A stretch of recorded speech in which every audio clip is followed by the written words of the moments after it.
अस्सलामुअलैकुम। Jain mobile lab में खुश आमदीद। उम्मीद है आप सब लोग खैरियत से होंगे। तो आइए शुरू करते हैं।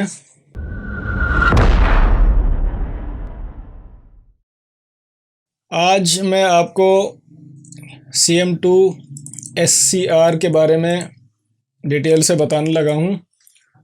वीडियो को आपने मुकम्मल देखना है एंड तक, और इंशाअल्लाह इसमें आपको बहुत कुछ सीखने को मिलेगा। SCR सिर्फ एक्टिवेशन वाले इस्तेमाल कर सकेंगे जिनके पास CM2 डोंगल है और उन्होंने नई ली है, तो ऑलरेडी एक साल की एक्टिवेशन होती है। और अगर पुरानी डोंगल है और रीन्यू करवाई है तो भी ठीक है, अगर रीन्यू नहीं करवाई तो ये सेटअप जो है ये काम नहीं करेगा। तो CM2 डोंगल को रीन्यू करवाएं और SCR मॉड्यूल की मदद से कीपैड वाले जो नए फ़ोन हैं उनको रीड, रीसेट और अनलॉक करें और इन्जॉय करें। तो आइए मैं आपको सेटअप के बारे में कुछ खास डिटेल में बता देता हूँ। नंबर 1, जो नए यूज़र हैं उनके लिए कि इस CM2 के सेटअप में जो स्टॉप का बटन है वो फाइल के अंदर है। वो आप यहाँ से, अगर कोई आपने स्टार्ट कोई ऑप्शन किया तो उसको आप यहाँ से स्टॉप कर सकते हैं, एग्ज़िट कर सकते हैं। उसके अलावा जो SCR मॉड्यूल है इसका ये 1.5 वर्ज़न है, इन्फिनिटी टीम ने डेवलप किया है। और आप यहाँ पर देख सकते हैं कि 2 इकसाम मुझे नज़र आ रही हैं CPUs की। नंबर 1 पर 6533 और दूसरे पर RDA,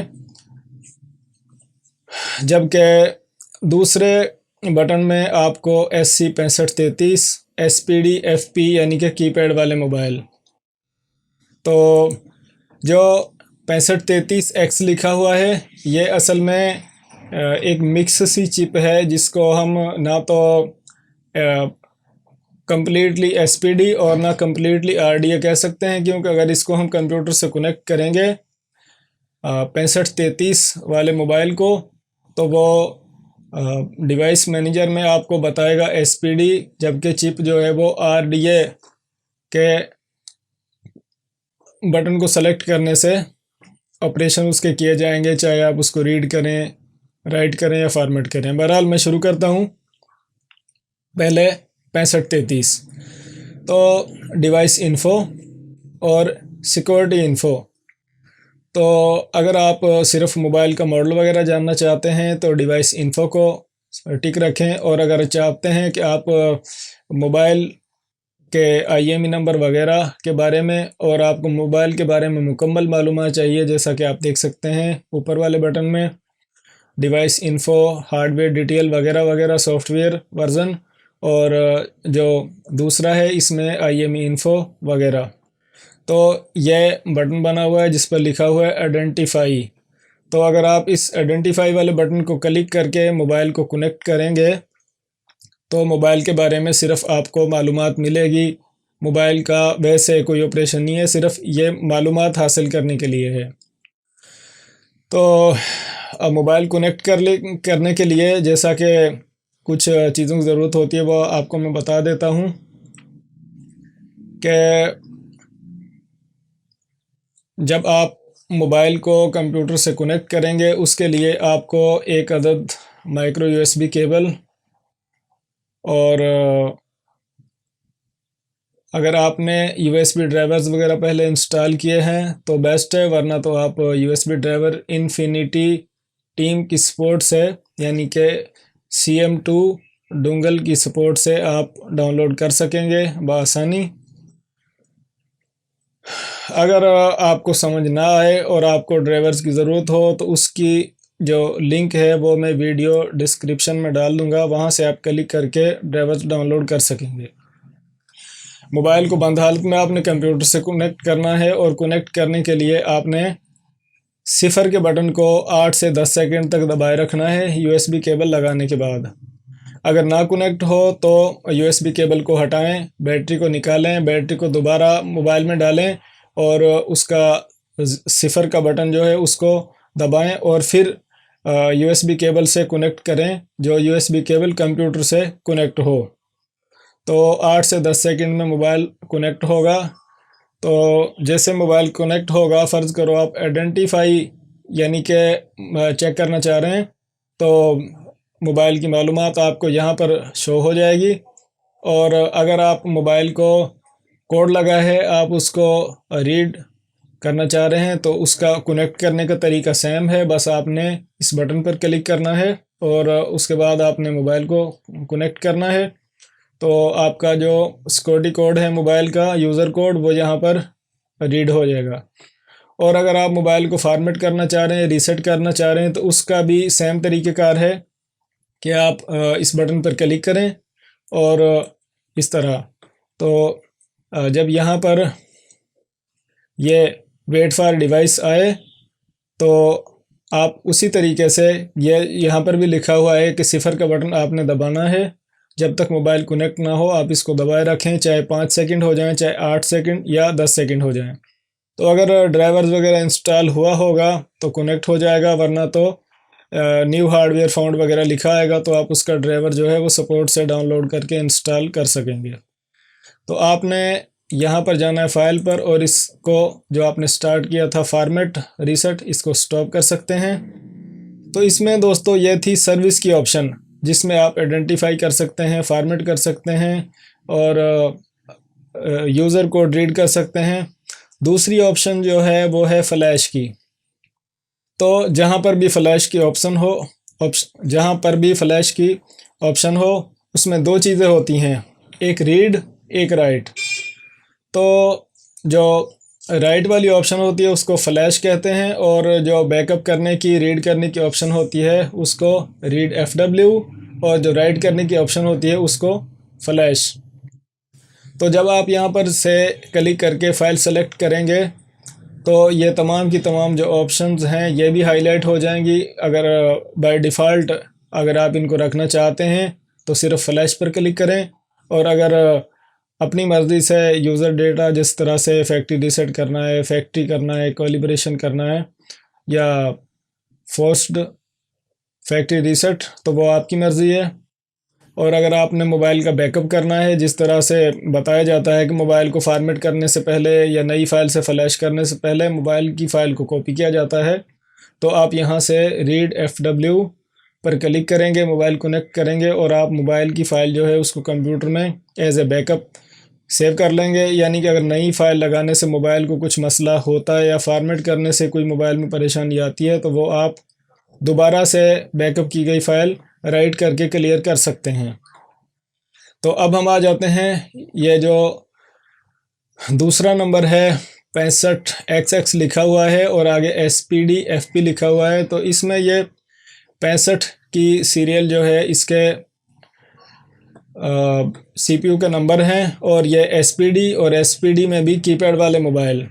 तो अगर काफ़ी कुछ करने के बाद भी आप मोबाइल को कंप्यूटर से कनेक्ट ना कर सकें SPD CPU वाले फ़ोन, तो आप सिंपल जो पिन आउट बने होते हैं मोबाइल के बोर्ड पर, TX के पॉइंट को ग्राउंड से कनेक्ट करें, SPD 6530 या 31, D हो चाहे E हो या A हो, तमाम के तमाम जो SPD के फ़ोन हैं वो TX को ग्राउंड से आप जम्पर वायर के ज़रिए कनेक्ट कर दें, तो हर दफ़ा आपका मोबाइल सिस्टम से कनेक्ट होगा। लेकिन जब तक ये जम्पर लगा रहेगा आपका मोबाइल ऑन नहीं होगा। तो आपने फ़लैश करने के बाद जब मोबाइल को ऑन करना है तो इस जम्पर को हटाना लाजमी है। इसमें सबसे पहले आपने CPU सेलेक्ट करना है, उसके बाद USB port, by default USB ठीक है, और अगर चाहें तो आप अपनी मर्ज़ी से SPD में ऑप्शन होती है, बाद दफ़ा स्पीड कम करना पड़ती है, तो बाय डिफ़ॉल्ट जो है वो सबसे ज़्यादा फुल स्पीड होती है, और अगर आप चाहें कम करना तो आप कम कर सकते हैं इस तरह से क्लिक करके। तो ये स्पीड है रीडिंग और राइटिंग की। तो इसके अलावा जब आप CPU सेलेक्ट कर लेंगे, स्पीड भी सेलेक्ट कर लेंगे, उसके बाद आप क्या कर सकते हैं कि ये सर्विस की ऑप्शन है, तो इसमें आप मोबाइल को आइडेंटिफाई कर सकते हैं। वही चीज़ है जैसा मैंने अभी आपको बताया थोड़ी देर पहले। और आइडेंटिफाई में आपको मोबाइल के बारे में मालूमात यहाँ पर आ जाएगी, तो वो आप उसमें मोबाइल का CPU, मोबाइल की फ़ाइल कितने MB की है, मोबाइल में IMEI नंबर, मोबाइल का मॉडल क्या है, ये तमाम की तमाम मालूमात आपको यहाँ पर मिलेगी।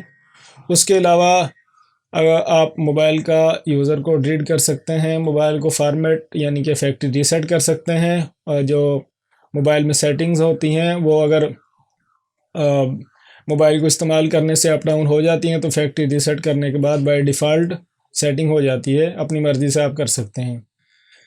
उसके अलावा यह लिखा हुआ है NVM सिक्योरिटी। दोस्तों असल में ये सिग्नल का सॉफ्टवेयर होता है और बाज़ दफ़ा IMEI वगैरह भी इसी में होते हैं।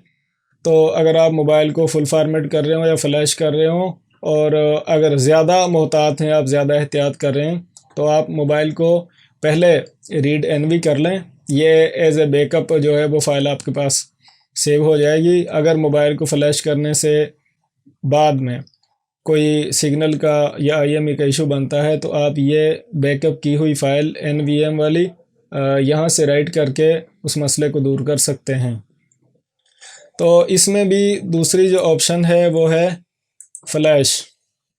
तो फ्लैश में होता वही है कि राइट फ्लैश और रीड फ्लैश। तो यहाँ से हम फ़ाइल सेलेक्ट करेंगे। फ़ाइल के जो एक्सटेंशन है वो बिन में भी हो सकती है, पैक में भी हो सकती है, और फ़ाइल सेलेक्ट करने के बाद अपनी मर्ज़ी से हम यहाँ पर अपडेट NVM या कस्टमाइज़ या फ्लैश फॉर्मेट, यानी कि पहले जो फ़ाइल है वो फॉर्मेट होगी, उसके बाद सॉफ्टवेयर राइट किया जाएगा। ये राइट का बटन है। इसी तरह इसको जिस तरह अभी मैंने बताया कि स्टार्ट करने के बाद यहाँ से फ़ाइल में से स्टॉप किया जा सकता है। इस तरह से अगर स्टार्ट कर देंगे तो यहाँ से आप इसको स्टॉप कर सकेंगे। उसके अलावा रीड फ्लैश की ऑप्शन है। तो वही सेम सिंपल चीज़ है कि आप मोबाइल का पहले बैकअप कर लें। तो आसान अल्फाज में लिखा हुआ है आसान अल्फाज में लिखा हुआ है कि आप रीड फ्लैश पर क्लिक करेंगे, मोबाइल को कनेक्ट करेंगे। अब इसमें थोड़ा डिफरेंस है।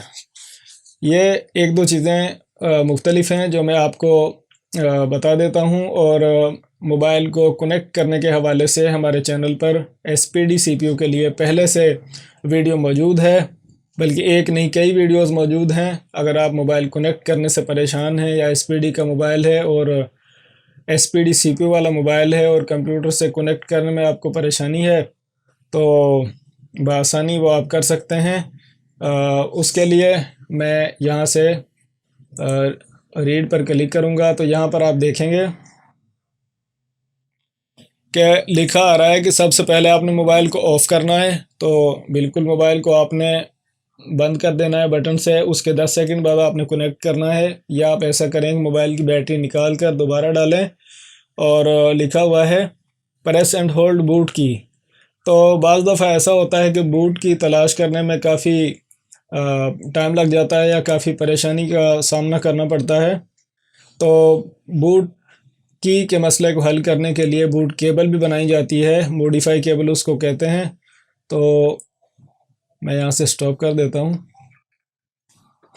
मॉडिफाई केबल बनाने की वीडियो भी आप हमारे चैनल पर देख सकेंगे, और अगर देखना चाहते हैं तो वीडियो चैनल में पहले से मौजूद है। और अगर आपको बूट की का मसला है, बूट की अमूमन 0 स्टार या हैश, ये 3 बटन जो हैं ये बूट की के लिए ज़्यादातर इस्तेमाल किए जाते हैं। एक दफ़ा में एक बटन ट्राई किया जा सकता है, चाहे वो आप स्टार का बटन ट्राई करें, हैश का या 0 का। लेकिन जो मोबाइल रिपेयर करते हैं, मोबाइल फ्लैशिंग का काम जानते हैं, उनके इल्म में थोड़ा इजाफा मैं करता चलूँ कि अगर मॉडिफाई केबल से, यानी कि बूट केबल जो होती है उससे और बूट की से मोबाइल कनेक्ट नहीं हो रहा, और ये कन्फर्म है कि उसमें चिप भी SPD की लगी हुई है। SPD में चिप जो है वो यहाँ से मैं सर्विस पर जाता हूँ, और ये आप CPU देखें, इसमें 6530 है, 6531।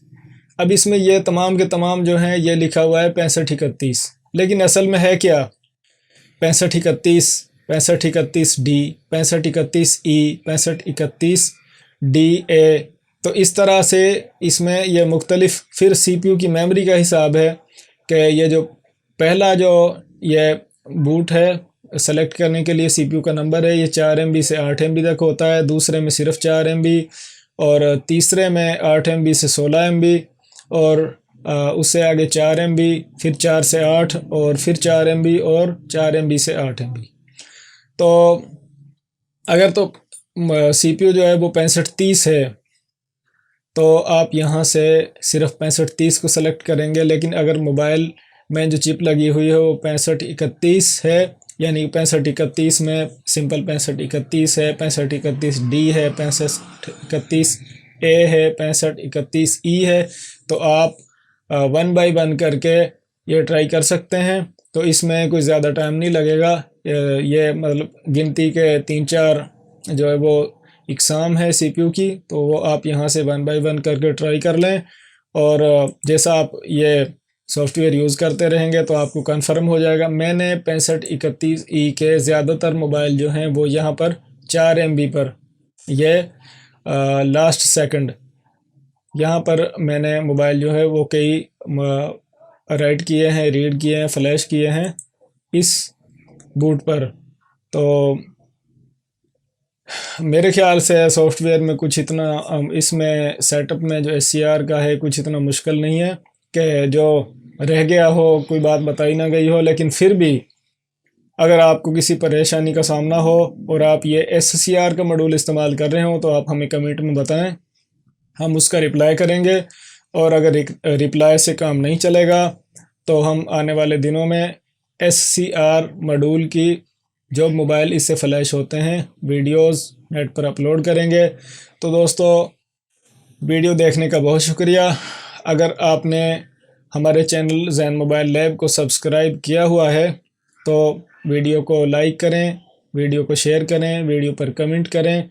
और अगर आपने हमारे चैनल को सब्सक्राइब नहीं किया तो अभी सब्सक्राइब करें और बेल आइकन को ज़रूर दबाएं ताकि हर नई आने वाली वीडियो का नोटिफिकेशन आपको वक्त पर मिल सके।